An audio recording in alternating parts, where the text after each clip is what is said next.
Hello and welcome to Oscar Mike Radio. My name is Travis, Marine Corps veteran and your host. And this is part three of this series about J.J. Millett, a U.S. Army National Guard veteran in a real situation that affects all veterans, in my view, all veterans, all first responders, all law enforcement. And I'm so pleased to have his aunt Emily, with me tonight to talk about JJ and some aspects of the situation. Emily, welcome to Oscar Mike Radio. I am so humbled and honored that you would choose to share with us in this forum tonight. Thank you very much for having me. I appreciate all the help and you've been giving us and letting everybody know what's been happening with JJ. Well, JJ is a brother soldier in my view. And, when I have an aunt, a cousin, and a sister coming together to advocate for a fellow soldier brother, it gets my attention. That doesn't happen very often. Um, Aunts are special people. I mean, it's really weird, Emily. I could talk to my aunt about stuff I couldn't talk to my mom to. And, my aunt could, get stuff out of me that, no other woman could sometimes. And so it's really special and kind of cool having an aunt.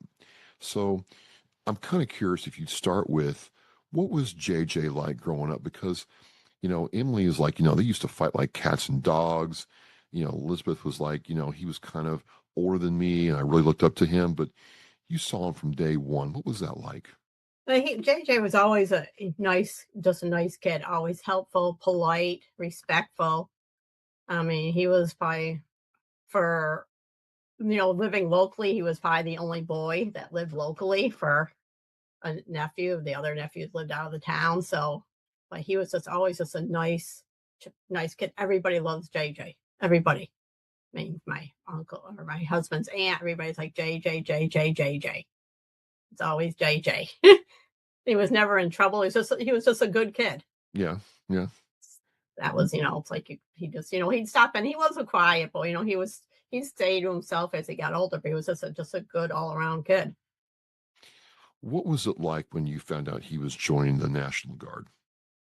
I was happy actually because living up in Northern Vermont, I thought it was a great thing for him, but I was also worried because knowing he was going to be sent to Afghanistan, that's very dangerous. And Vermont National Guard did lose quite a few. So, I was scared. I know Elizabeth was very scared of him, but we were very proud for him to do that. I mean, serving his country, it's a great thing. I also thought it was great for him to leave that area and see other parts of the world. So I think, it was a good growth experience for him also. Did you ever see him in uniform? Yes, he came. I think I did. I know when he came back, like he immediately came and saw Elizabeth. That's when he gave her the stuffed bear with the little uniform on that she still has. We moved, I worked a lot back then, so in an accounting firm, so I was always working. So I believe we did, honestly. And back then, the cell service, we're going back quite a few years ago, none of that was around as much, even the internet. Right, right. So even trying to, anybody to get in touch with them wasn't easy. I mean, when you go back that many years ago, just talking to somebody, it wasn't easy. But we were always in touch with, his mom or, says, how things were going. But we were very concerned. I mean, he was young. He was 21 years old when he joined. 21. It's hard to believe sometimes, right? That, a 19, 20, 22-year-old has all this responsibility at that stage of their life. And I think that's the issue. And I think on the flip side, he saw so many things that probably 21 shouldn't see.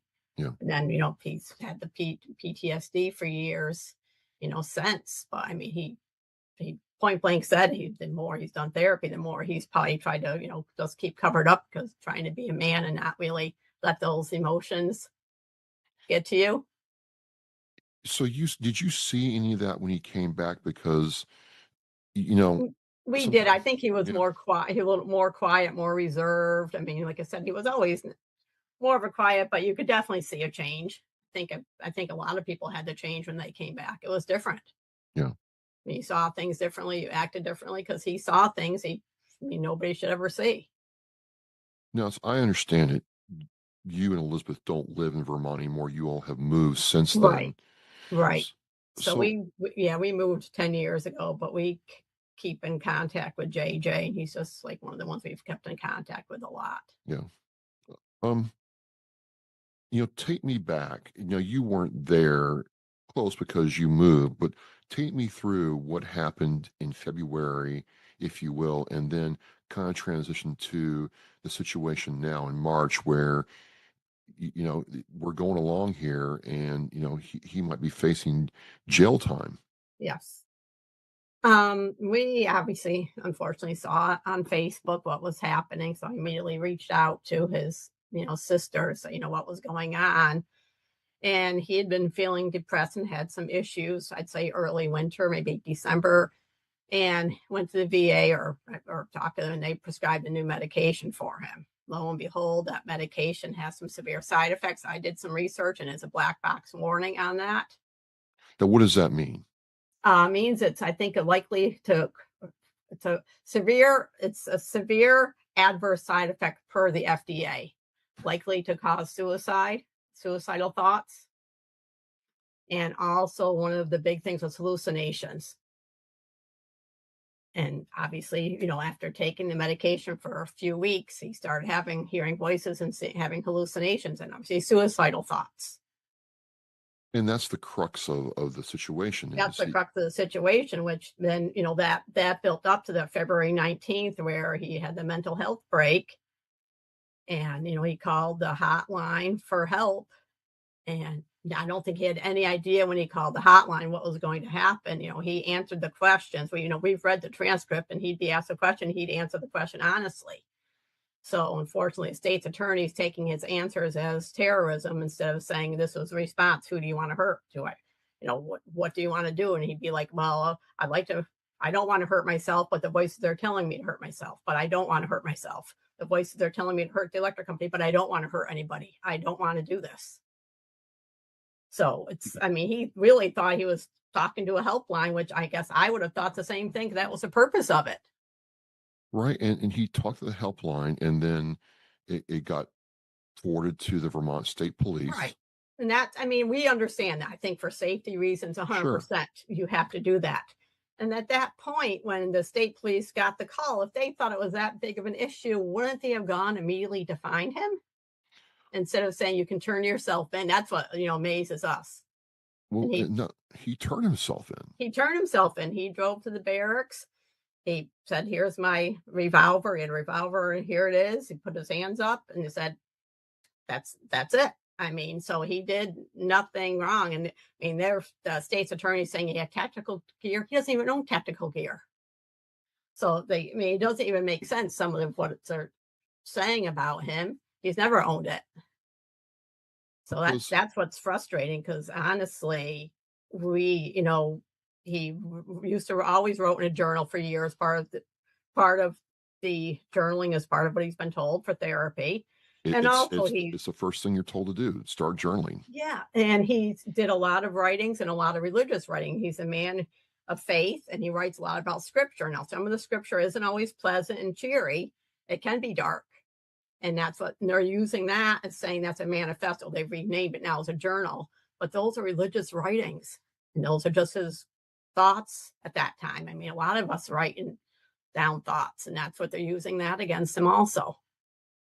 It just seemed like this could have been a very positive situation where the 988 helpline was used. They got the state police involved. He turned himself in. They got him back into VA care. They redid his medications, and he's with us still. Exactly.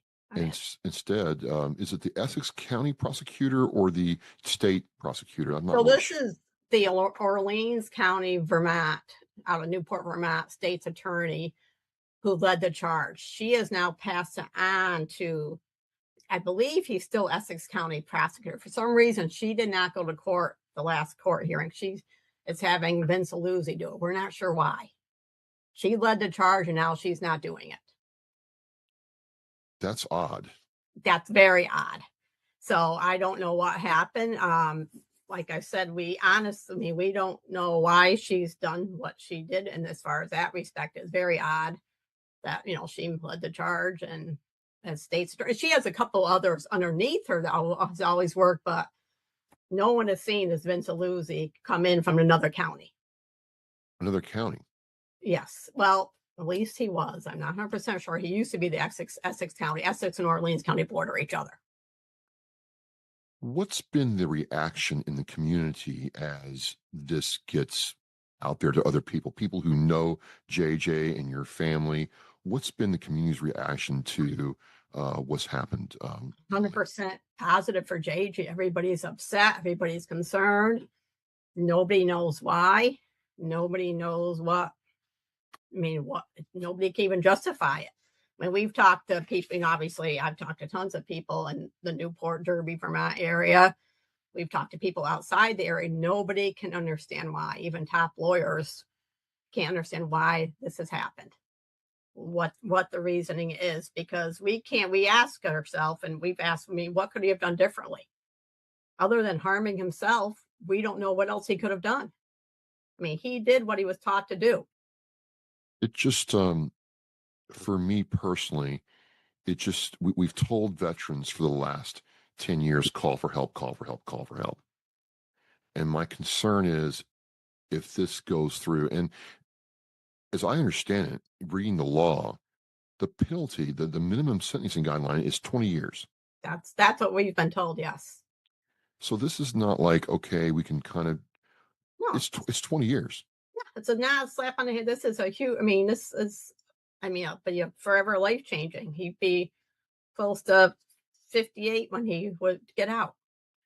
And if this does go through, which, we're trying to make sure it does not, this now sets precedent where if you're a veteran, even in another state, some lawyer is going to grab this and say, well, there's precedence for this. This changes the entire way you would help treat suicidal ideations, don't you think?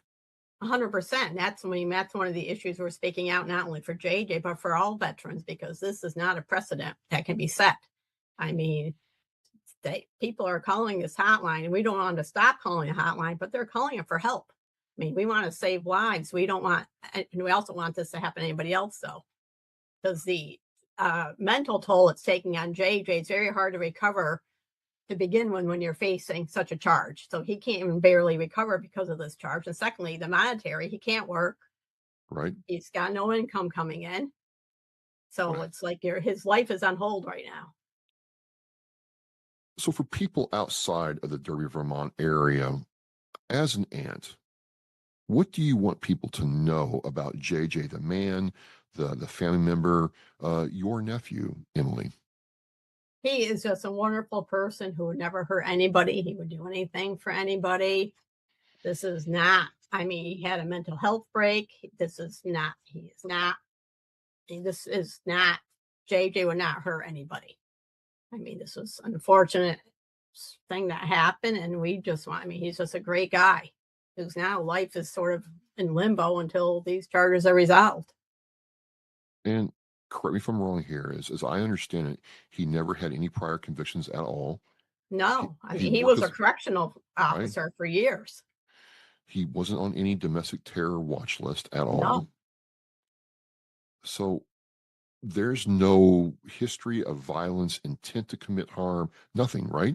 nope. He doesn't even know if he ever had a speeding ticket. Literally, he's like, I built that, nothing.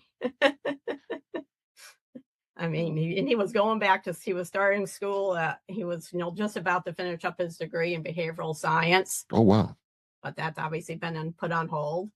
So he was hoping to really, maybe become a social worker or something. He had, all these plans now, and obviously everything's on hold.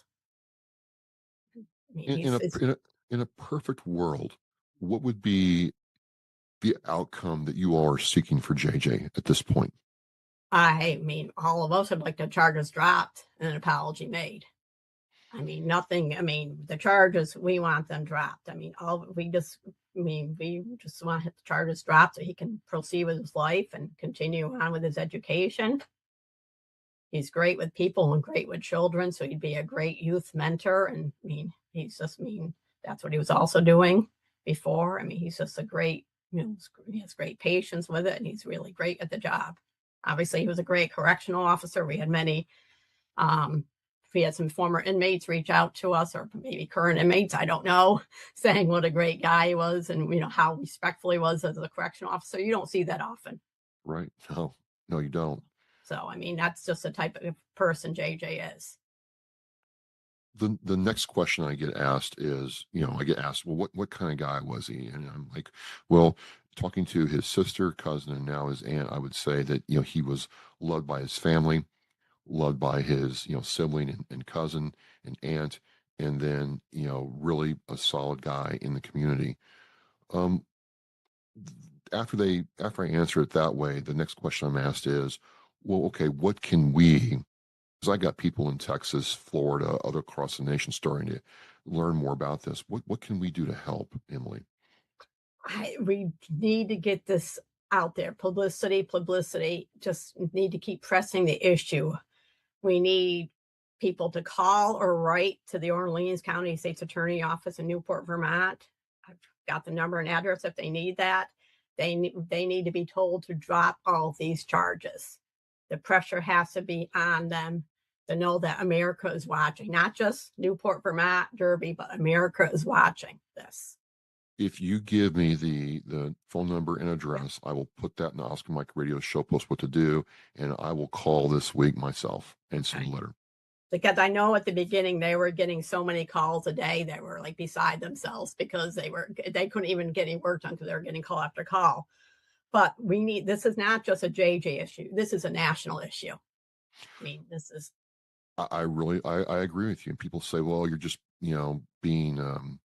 you're getting excited over this. I said, well, what happens if this establishes precedent and you're in another state and some lawyer says, well, this was said in a counseling session, this was said in an argument, and now we want to, escalate this to the charge of domestic terrorism. That could Like, happen, right? that's the whole thing. I mean, we've seen it happen to JJ. I mean, somebody says these things, they drive up to the police barracks, nothing happened, nobody was hurt. And we've seen it happen. And I mean, the right thing, I mean, she could have dropped the charges. The judge could have dropped the charges. Nothing's happened, even though the judge sort of has said, I'm not sure how the prosecution's going to win the case. Well, it doesn't matter because even if it goes to trial, you never know. But secondly, JJ's life is on hold, not to mention the money we've got to try to raise for an attorney. I was going to ask about that. Is there a fundraiser to help raise money That's for what his? that's what we're looking at because I think we're going to have to get some additional legal counsel going. So that's what we're trying to look at right now. Okay. How we're going to be doing that because obviously it's extremely expensive. I mean, he can't work. So, I mean, it's a huge cost that, he never would have expected in his life to be No, facing. no one does. No one does. No one does. So give me the address and phone number. I will put that in the show post. Okay. I can tell you that people across the nation are watching. These conversations do connect with people, and they can't believe it's happening. One, and then two, it's like, well, if you can't call a 988 helpline, what are you going to do? We're going to have more dead veterans. That's exactly the concern because if JJ hadn't called that afternoon or that I'm not sure afternoon, what he probably would not be alive. So So that's the opposite. I mean, that's what would have happened. So listen, there's going to be more coming about this, ladies and gentlemen. You're going to have the address and phone number in the Oscar Mike Radio show post. I'm going to call and write a letter. We can amplify this and help out this family. I just want JJ to know that he's not alone. I know it must feel like he is by himself, but there's people that he's never met before that care very deeply about him, Emily. Yeah. I mean, I think that's what he needs to know. He's having a tough time. So This is not the last time we're going to talk, ladies and gentlemen. We're going to keep this going every week and amplify the message for this family, for this soldier. Emily, I want to thank you for coming on. Again, it's when you have an aunt and a cousin and a sister banding together, it gets people's attention. And I wish there were more aunts like you.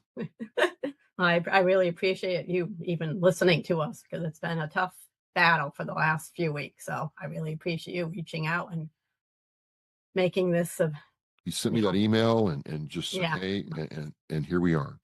So I appreciate it very much. Thank you. no problem at all. I'm Travis, host of Oscar Mike Radio. I'm with Emily Wheeler. She is JJ Millett's aunt and talking on his behalf. You can help. You can help very easily. We need his help so he can get on with his life. Emily, we'll be talking soon again. I'm Travis. Remission in Flight. Thank you.